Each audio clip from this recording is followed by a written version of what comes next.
கிட்டத்தட்ட 300 ஆண்டுகள் மண்ணுக்குள்ள இருந்த சாமி தொடர்ந்து 3 வருடமா மக்கள்கிட்ட ஒத்துழைப்பு கேட்டு அந்த சாமியை மீட்டெடுத்து இன்னைக்கு பீடத்து மேல அமர்த்திருக்காங்க கோவை அரண்பணி அறக்கட்டளை. ராணிப்பேட்டை மாவட்டம் அரக்கோணம் வட்டம் தக்கோலத்துக்கு பக்கத்துல இருக்கக்கூடிய வெள்ளமேடு அப்படின்ற கிராமத்துல தாங்க இந்த சாமி இருந்தாரு.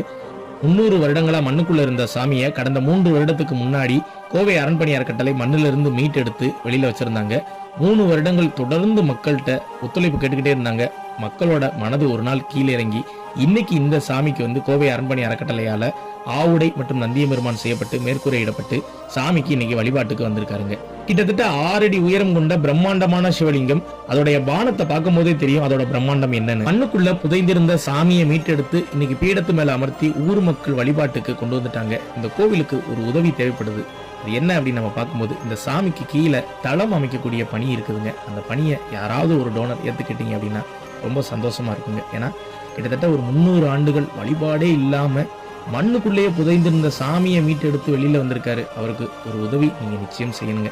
எத்தனையோ சிவசொந்தங்கள் இந்த காணொலியை பார்ப்பீங்க. உங்களால முடிந்தா அந்த உதவியை செய்யுங்க. அப்படி இல்லை அப்படின்னா அந்த காணொலியை நிறைய பேருக்கு தெரியப்படுத்துங்க.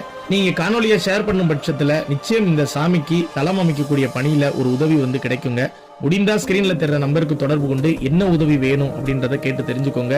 முடிந்த அளவு இந்த காணொலியை நிறைய பேருக்கு ஷேர் பண்ணி தெரியப்படுத்துங்க. ராணிப்பேட்டை மாவட்டத்துல இப்படி ஒரு அழகான சிவலிங்கத்தை கோவை அரண்பணி எடுத்து வச்சிருக்காங்க அப்படின்ற தகவலையும் வெளி உலகத்துக்கு ஷேர் பண்ணி தெரியப்படுத்துங்க.